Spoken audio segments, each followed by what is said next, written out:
Great. Also, I just turned on my headphones, computer audio microphone. That's probably going to sound... The conference has been muted. All right. Let's see if we can still hear you, Mike. We're working with Mike down right now. Mike,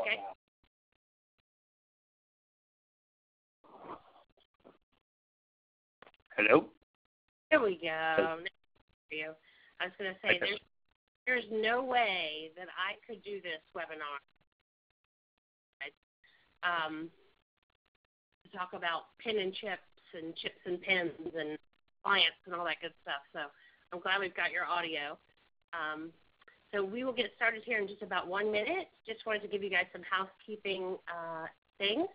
Wanted to let you know that everybody has been muted. If you have questions, there is a question chat bar. You can type in your questions, and as Mike answers or sees those, if it's pertinent to what he's talking about, he will hop in and answer. If not, we will take questions at the end. He will answer it then.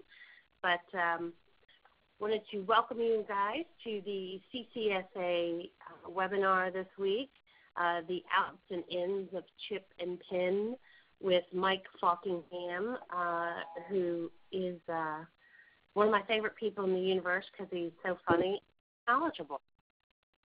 I gave you a compliment. Okay, we may not have Mike. We may have just lost Mike. So let me try and get Mike back, and we'll be back with you in just a moment.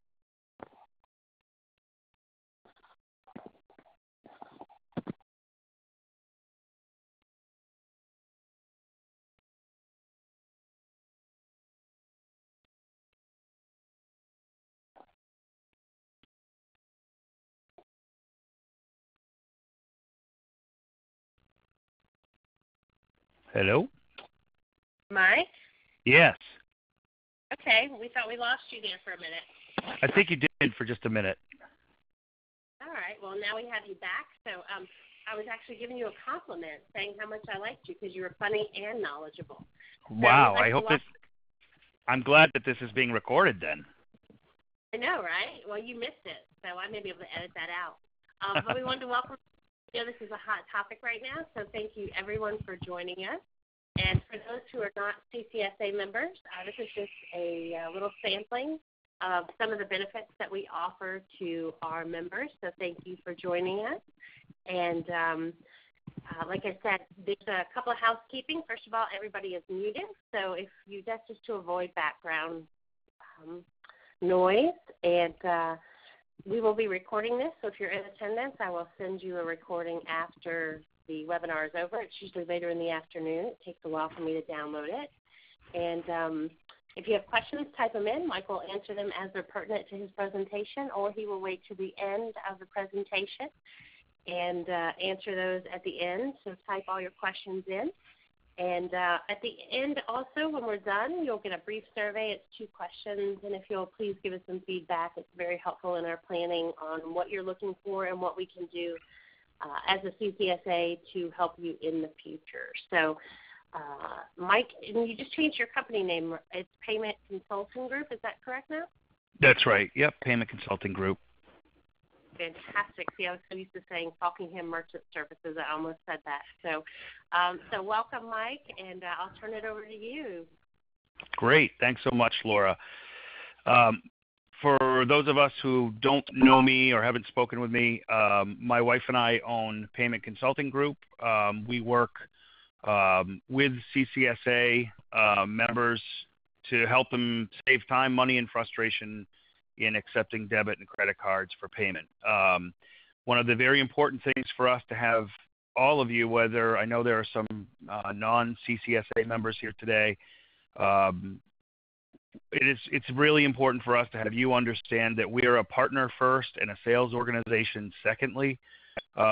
We are happy to help you any way we can, give you good advice and good information so that you can make good decisions. We're never going to pressure. If you call and you're not our merchant, we will still help you, and we will not pressure you to change to us. That's something we want you to do when you're comfortable and ready to do so.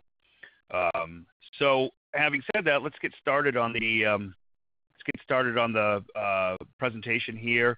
Chip and pin has been discussed a lot. Everybody's or a lot of folks have called us. They're terrified. What's going to happen if I'm not ready on October 1st? Am I going to be able to accept cards? Am I going to receive fines? The first thing to do is to stop and take a deep breath. The fact of the matter is here, before we even get moving into the presentation, is that neither the banks nor the processors on the whole are really ready for October 1st to be this deadline. So if you are not ready, if you don't know if you're ready, if your terminal doesn't take chip cards, don't worry. You'll be able to remain in business. You'll remain able to take cards, and you can get compliant when it's feasible to you and your business and your processor if they're not ready. So let's get started here. The outs and ins of chip and pin. The first and most important thing, whoops, I got to change the slide here. What is the big deal, really? In short, fraud is the big deal. It's costing all of us millions of dollars in increased costs and in just the fear of either being a victim of it as a consumer or a victim of it as a merchant.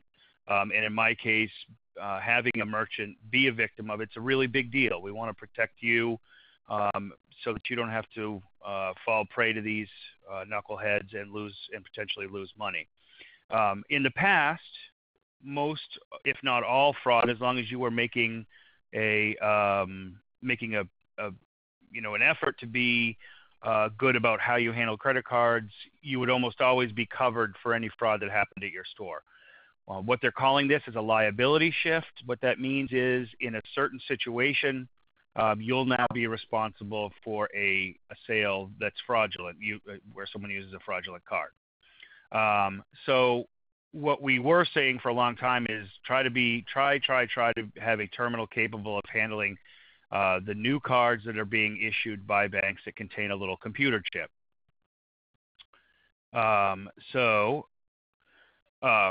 Some facts about EMV or chip and pin. EMV, it's not new. It's been used very successfully in Europe and Canada for years, and it really is more secure. EMV stands for Europay, MasterCard, and Visa.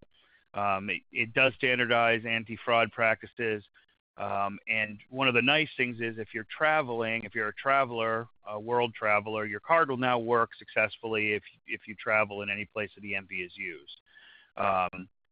And one of the misnomers that's been used out there is the chip and pin. Initially, at least, and probably for 4 or 5 years, we're hearing chip and pin will not be chip and pin. It will be chip and signature, which means that we'll insert a card, start the transaction, and then you'll have to sign either the paper or on a digital signing pad that are getting more and more popular. Laura, if you're listening, I've got a couple of folks saying, is there audio and how do I join the conversation? Asking that question. Perhaps they didn't turn on audio or something. I don't know if there's anything you can do to help them. Okay.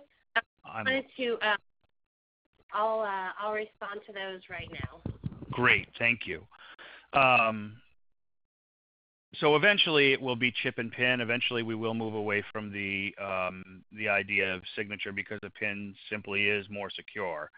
And basically, the way it's more secure is that what happens now with fraud is that a criminal enterprise goes and steals hundreds or thousands or hundreds of thousands of credit card numbers. They take that in a file.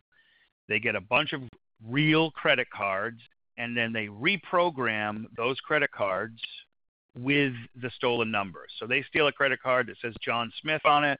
Mr. Smith has his card with his local bank, his credit card through his local bank. They erase his information from the magnetic strip. They put fraudulent information on the magnetic strip, and then they go shopping.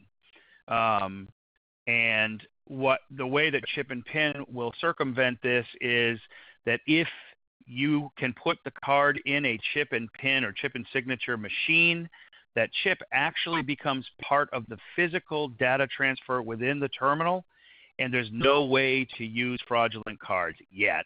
Obviously, they're going to figure out a way someday down the road. But for now, this really has proven in Canada and Europe to be a more secure method. The thieves are having a lot of trouble figuring out how to reprogram them, and as yet haven't been able to. So the bottom line there is that if you are capable of receiving a chip card, then you circumvent the ability of that fraudulent use by reprogramming of the magnetic strip. One of the reasons that it's a little bit of a relief if you're not ready for October 1st is even if you have someone come in with a chip card, if it has been issued by a U.S. bank, it will still have the magnetic strip on the back, and that will be that way for the foreseeable future again. So if you do not have chip and pin, a chip terminal, a chip-capable terminal, you will still be able to accept magnetic strip cards, and that will be that way for a long, long time. The card companies realize that this isn't something that's going to change overnight. So that's one of the big reliefs for all of the merchants I've spoken with. If you're not ready to purchase a new terminal, don't worry, you'll still be able to accept the cards. As I said before, EMV they contain a tiny little computer chip. They no points for originality. We call them chip cards because they have a chip in them. And as I said before, customers will actually insert the card into the terminal for the whole sale. One of the big complaints with EMV for folks who are starting to use it is that the transactions are much slower. There really isn't a lot we're going to do about that until such time as we switch over to chip and pin from chip and signature. But in any case, you're still talking about a transaction that the card has to be put in the terminal for the whole process of the transaction. It's going to be slower. I doubt in a paint-your-own pottery studio that this is going to be a huge concern, but there have been complaints from high-volume places that are used to just slamming people through a line with a quick swipe of the card and a signature. So be prepared that this will be a little bit slower, but I have suspicions that it's not going to affect the CCSA members or PYOP studio owners very much at all. So as I said before, don't panic if you're not ready. Try and get ready and come up with a plan to salt away $10 a month until you can afford a new terminal. Or if your terminal is outdated and you've been thinking about one, now's a good time. Here's a couple of things to consider. Your risk as a retailer, particularly as a paint-your-own pottery studio owner, is incredibly low. Here's why. According to the industry news that we get, only 59% of retail terminals nationwide, that's every business in the country that has a credit card terminals, only 59% of them will be EMV compliant by the end of the year. And the estimates are saying that banks are going to be about the same place with issuing replacement credit and debit cards, check cards, that are EMV compliant. So the chances are that you're still for the next 6, 8, 12 months may not see even a majority of cards with a chip in them, which means that you can still, again, if you process a card that does not have a chip in it, you are not responsible for any fraud that might be taking place on that card. One of the things I've had people say to me, and rightfully so, is, okay, you're telling me this, but what about my liability? What if I don't have a chip card? What if my company can't get me a terminal? That's a great question. It's an important thing to consider. I am in no way saying that you shouldn't try to get one when you can afford one, but the bottom line is that we're going to look at a grid on the next frame, and you can see where you fall in the risk department. The reality of being a paint-your-own pottery studio owner is that it is highly, highly unlikely that you are going to be the victim of a fraudulent card use for a couple of reasons. The first is someone who is taking the trouble to steal credit cards and reprogram them is buying things that he or she can sell very quickly on eBay or Craigslist. They are not coming in to sit down at a paint-your-own pottery studio and paint pottery with a stolen credit card. That's just not what people who use cards fraudulently do. And the secondly is, let's say that you do have a fraudulent use of a credit card in your studio. The bottom line is your only responsibility will be to pay for whatever was lost. So if someone comes in and buys a $25 piece of pottery, paints it, and then does a chargeback and says, I was never there, and come to find out that that was a fraudulent card, your responsibility is to just cover that $25 card. But this grid shows how things work. This is 5 potential situations and who will be at fault and who will have the liability. So when it says what kind of card, that means a customer comes in with a certain card. The next one is what a terminal is, whether you have a chip capable terminal or not, and the third is who has liability. That says who is fault and who's going to be responsible for paying. So the first situation is someone comes in with a non-chip card after October 1st. You have a non-chip terminal and that card is used fraudulently. The bank is still going to be responsible. That's whatever bank issued that card will still be responsible for a fraudulent use of the card. If someone comes in with a non-chip card and you have a chip terminal and they swipe it through your machine on the standard swiping process, and that's a fraudulently used card, the bank will still be at fault because the bank didn't issue a chip card to that user. If someone comes in with a chip card and you have a chip terminal and that card is fraudulent, the bank will be responsible. If someone comes in with a counterfeit card copied from a chip card and you don't have a chip terminal and you run that card as a swiped sale, then you will be responsible for any loss. Again, only the loss at your store. You're not going to be responsible if they run down to the Target and buy $500 television. It's only what's lost in your studio. And then finally, a counterfeit card that's copied from a non-chip card like they're doing now, whatever kind of terminal you have, chip or non-chip, the bank will be responsible for the fraudulent sale. So one of the things that I tell people all the time, I've got a lot of merchants both in and outside of the Paint Your Own Pottery studio world, is, they're terrified. I've got to have this terminal. I've got all these sales. One thing to consider is that even Starbucks isn't switching to EMV just yet. They're waiting until things sort of level out and they can figure out how to make use of terminals and how to replace all their terminals. Obviously, that's going to be a big cost for them. So they want to make sure that there aren't going to be any more details added to this. So if you're laying in bed at night staring at the ceiling wondering, oh my gosh, what's going to happen if I don't do this? Starbucks is a huge business. They're not embracing it just yet. You probably don't have a lot to worry about. Some folks say, I've had folks say to me, I'm not changing. I'm just not. This is silly. I'm not paying for the terminal.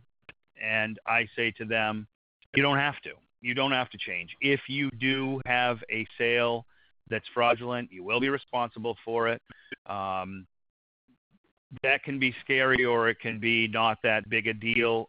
From my perspective, if I was selling $500 or $1,000 items, I would absolutely invest in a $200 terminal just in case someone came in with a stolen chip card. But if I know that in the Paint Your Own Pottery studio, the average ticket is $47 across the board. That's a decision that I think you could make. There could be an argument for going either way. I certainly think that you are at the very, very low risk end of the spectrum with credit card sales, maybe the lowest category. Nothing about your account changes except your equipment. Absolutely nothing. The pricing is going to stay the same, and the way that you conduct yourself in terms of keeping receipts and so forth, all of that will stay the same. If you have a point of sale system, meaning if you have a computer that has some kind of software on it that does your sales and inventory and all of the stuff, your POS company will be responsible for providing you with an EMV card reader for your system. That should be part and parcel of any point of sale system. What I do know is that for whatever reason, many of the terminal companies, the point of sale companies, the hardware companies behind the point of sale companies have dragged their feet on this, and some of them just simply don't have anything available yet. Even even Square is saying, if you want an EMV capable swiper for your phone, sign up for delivery. They're not even shipping them yet, or at least I checked a couple days ago and they still weren't.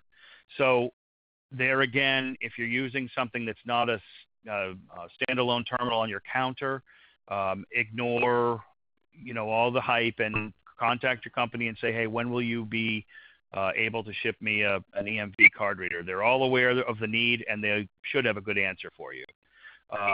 Again, same case with any of the companies that are providing mobile equipment. Square, there's dozens and dozens of them now. All of them will have EMV capable stuff. The question is, what are you selling? If you're selling mittens at a church fair and you don't have a new swiper, an EMV capable swiper yet, you're probably in pretty good shape. If you're selling $500 or $1,000 or $1,500 big screen TVs or anything else that could be marketed quickly by thieves, you definitely do not want to continue selling until you've got an EMV swiper. If you do have fraud, as we said, we went through that, then you're going to pay. If you do have fraud and you aren't ready to go, you will be responsible for covering the sale amount and little or nothing more. And again, I went over the case with a PYOP studio.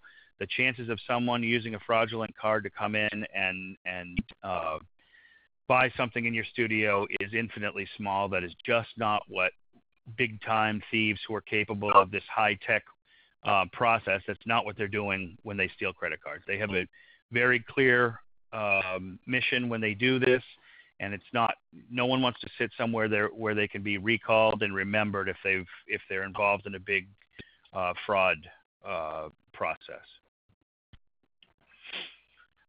So in the end, fraud is everyone's problem to worry about. It's just like anything else. We keep our cars in good shape because we don't want to lose our brakes and pay more for insurance. If all of us do the right thing, it'll keep costs lower. And the quicker all of us jump on the bandwagon, the less success the thieves will have.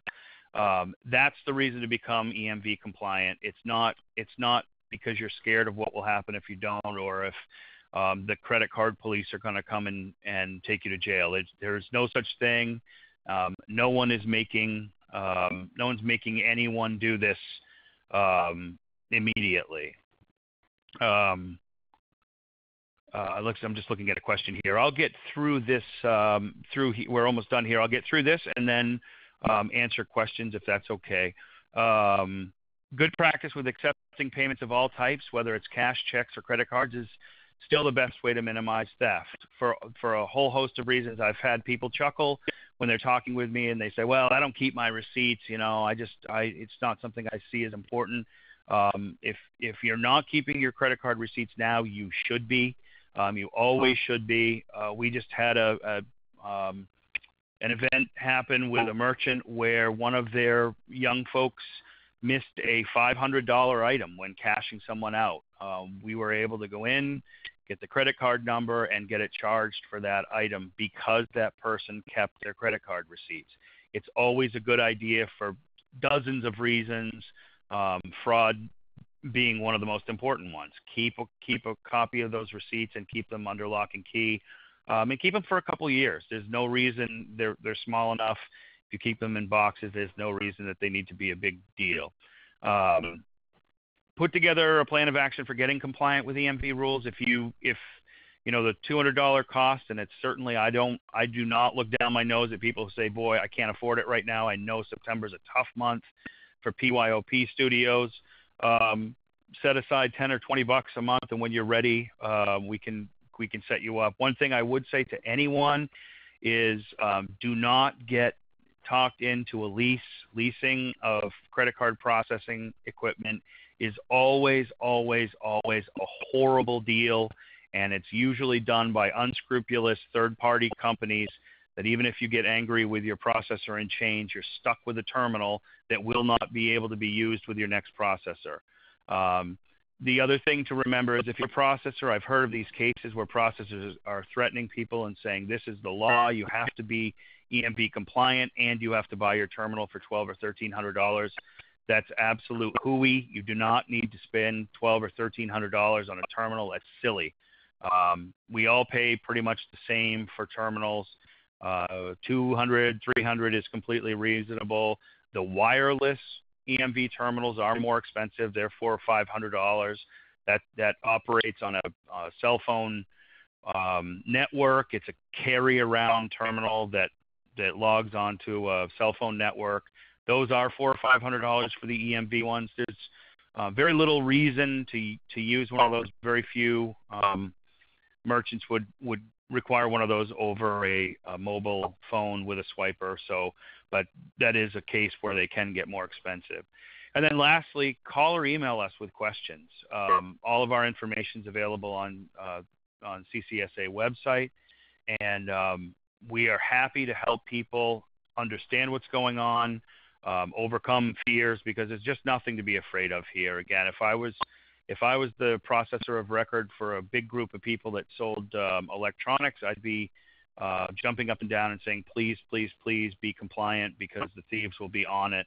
But there's really, for the PYOP studios, there's nothing to be afraid of here. Get compliant when you can, and don't be worried. So that's going to wrap up all the information that I have. I see I've got a question here. We'll start. Would POS systems require purchase of a system, or should it be included? We process credit cards through transnational, not our POS. However, we are looking at a new POS system. If you have I'm going to try to answer that question. I'm not sure if I'm going to answer it correctly. If I blow it, answer it. Ask me another way. Any POS system should either have an EMV swiper available if you previously purchased a system, or if you're buying a new system, they definitely should have an EMV swiper available. The part where you said we process credit cards through transnational, not our POS, I'm not exactly sure what you're asking there. There's a couple of different ways that I have people process. Some do go directly through their POS system, but for various reasons, some folks don't process through their POS company. They process with a standalone terminal and then enter the sale into their POS. In any case, if you are swiping cards one way or the other, you should have an EMV swiper eventually. The next question is, does something have to be done to your chip reader to activate it? I have a terminal with a chip reader has never required us to use the reader versus swiping it. That's a great question. Because we knew about this for the past year, there have been companies that have been sending out terminals with chip capability, but the software hadn't been put on them yet, mostly because it hadn't been developed. If you are with a company that's provided you a chip and pin or chip capable terminal, but it doesn't ask you what you're doing, then yeah, you should definitely call your provider and say, hey, I need to get the download so that I can accept chip. Next question is getting a new terminal, but wonder about offsites. I currently use a knuckle buster and carbon slips, and we run them manually when we get back to the shop. Will that still work? That will absolutely still work. Just remember that if you're using a knuckle buster, that's the old The old system that we used back in the 70s and 80s, where you put a piece of carbon paper in and then put the card on it and swipe over it, you are always going to downgrade. Your costs are always going to be a little bit higher when you're manually entering those cards, even though the card was present. The problem is there that the card company has no way of seeing an electronic transfer with the card present. That's why they're going to downgrade. But in terms of legality and risk, yes, those will still be fine, and those sales will still be covered for fraud if you use a knuckle buster. Let's see. When signature turns to PIN, won't we end up being forced into buying another system? I saw this happen in Europe. No, not necessarily.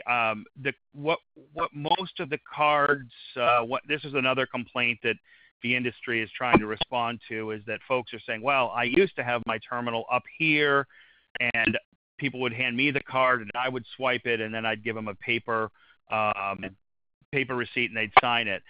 Now, one of the new problems is that they put the card in, then you've got to put the amount in, and then they've got to put their PIN in.